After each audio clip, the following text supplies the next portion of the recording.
पिछले 1 साल तो दिल्ली के बार्डर से 3 खेती बिलों की वापसी की मंग नूं लैके बैठे लखां किसान मोदी सरकार के खिलाफ लगातार विरोध करते रहे।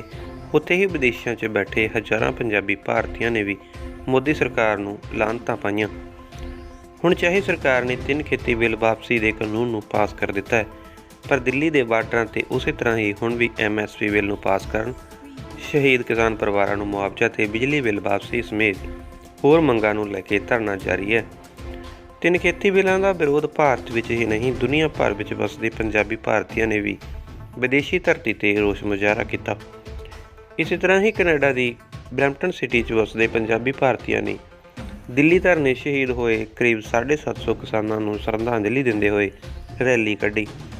ब्रैम्पटन सिटी च वसदे भारतीय पंजाबी विद्यार्थी ते कामिਆਂ ਦੇ जुझारू ग्रुप ने कानून वापसी ते किसानों की जित के नारे लाउंदे हुए दिल्ली धरने दौरान मोदी सरकार वालों किसानों नाल कीती धक्केशाही के खिलाफ भी नारेबाजी की।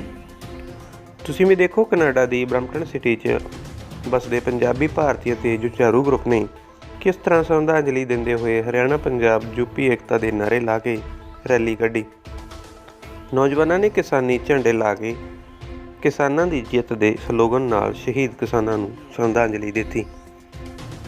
इस वीडियो को ज़्यादा तो ज़्यादा शेयर करो ताकि पिछले 1 साल तो लगातार किसानी अंदोलन च बैठे किसानों को पूरी दुनिया वालों दिते गए हौसले की झलक उन्हां तक पहुँच सके तो शहीद किसानों को श्रद्धांजलि दी जा सके। तुसीं देखते रहो कनाडा तो राजदीप जौहल की खास रिपोर्ट फास्ट न्यूज़ टुडे।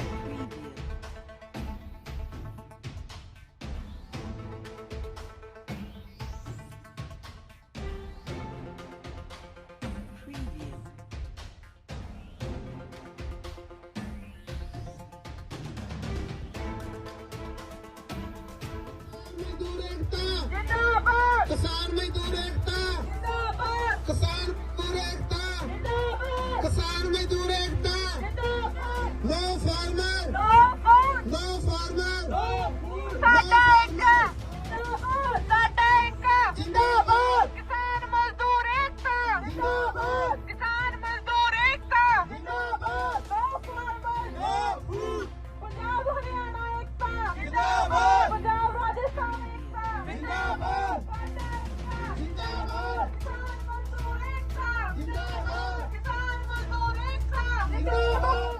ਤੁਸੀਂ ਸਾਰੇ ਵਧਾਈ ਦੇ ਪਾਤਰ ਹੋ ਵੀ ਵੈਰੀ ਥੋੜਾ ਨੀਵਾ ਹੋਇਆ ਤੇ ਕਾਨੂੰਨ ਮੰਨਣ ਨੂੰ ਰਾਜੀ ਹੋਇਆ, ਪਰ 750 ਸਾਡੇ ਕਿਸਾਨ ਸ਼ਹੀਦ ਹੋ ਚੁੱਕੇ ਨੇ।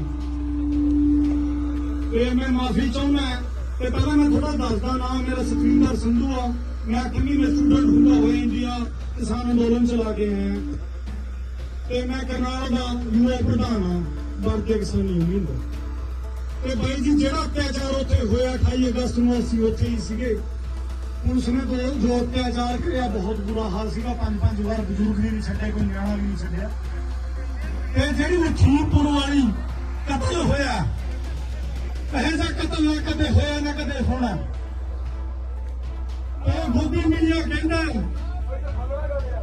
मोदी मीडिया कहना कि भी किसानों ने 2 गाड़ियों को जला डाला। मैं गोदी मीडिया को कहना चाहता इतों इंडिया से 2 या 4 दे दूंगे।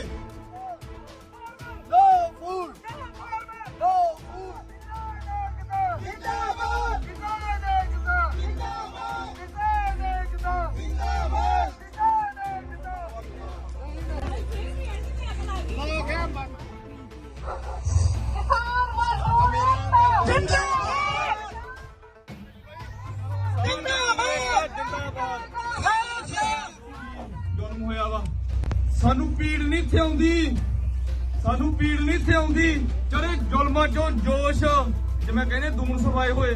ਸਾਨੂੰ ਪੀੜ ਨਹੀਂ ਥੇ ਆਉਂਦੀ ਜਿਹੜੇ ਜ਼ੁਲਮਾਂ ਚੋਂ ਜੋਸ਼। ਸਾਡੇ ਉਹੀ ਨੇ ਨਿਸ਼ਾਨੇ, ਸਾਡੇ ਉਹੀ ਨੇ ਨਿਸ਼ਾਨੇ। ਨਹੀਂ ਉਹ ਮੁੱਕਿਆ ਹਿਸਾਬ, ਦਿੱਲੀ ਦੁੱਲੀ ਮੂਹਰੇ ਦੱਸ ਕਦੇ ਝੁਕਿਆ ਪੰਜਾਬ, ਲੇਖਾ ਜੋਖਾ ਦੇਣਾ ਪਊ। ਨਹੀਂ ਉਹ ਮੁੱਕਿਆ ਹਿਸਾਬ, ਦੱਸ ਦਿੱਲੀ ਦੁੱਲੀ ਮੂਹਰੇ ਕਦੇ ਝੁਕਿਆ ਪੰਜਾਬ। ਬੋਲੇ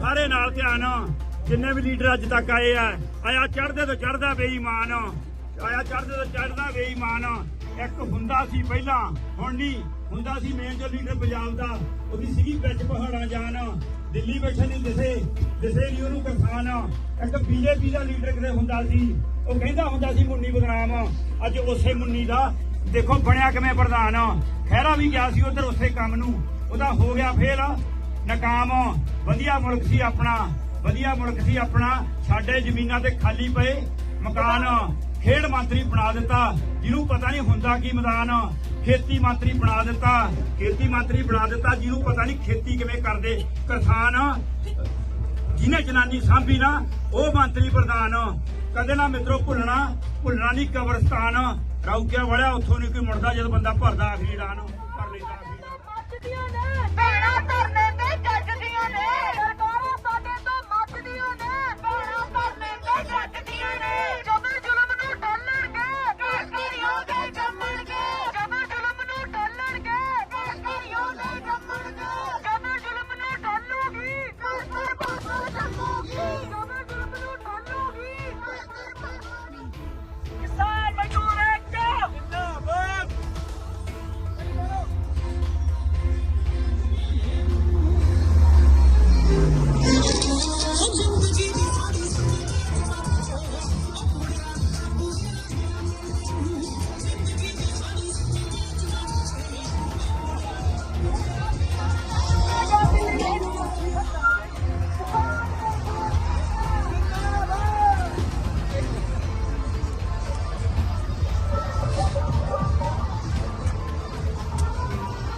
ਸ਼ਬਦਾਂ ਚ ਕਹੀਏ ਤਾਂ ਉਹਨੂੰ ਕਹਿੰਦੇ ਆ ਏਕਾ ਕਿ ਹਰ ਇੱਕ ਪਿੰਡ 'ਚ ਲੜਾਈਆਂ ਹੁੰਦੀਆਂ ਬਟ ਉਹਨਾਂ ਨੇ ਇੰਨਾ ਏਕਾ ਦਿਖਾਇਆ ਕਿ ਉਹ ਪਿਛਲੇ 1 ਸਾਲ ਤੋਂ ਟੋਲ ਟੈਕਸ ਬੰਦ ਹੈ।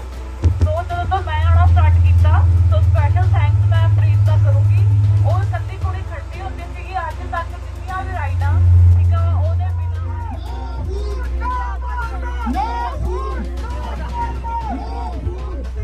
ਬੇਟਾ ਸਾਡੇ ਫੋਨ ਖਿੱਚਿਓ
दोस्तों जेकर अजे तक इस चैनल को सबसक्राइब नहीं किया तो चैनल को सबसक्राइब करके घंटी का बटन प्रेस जरूर करो ताकि हर खबर का नोटिफिकेशन तुहाडे तक पहुँचता रहे। बहुत बहुत धन्यवाद।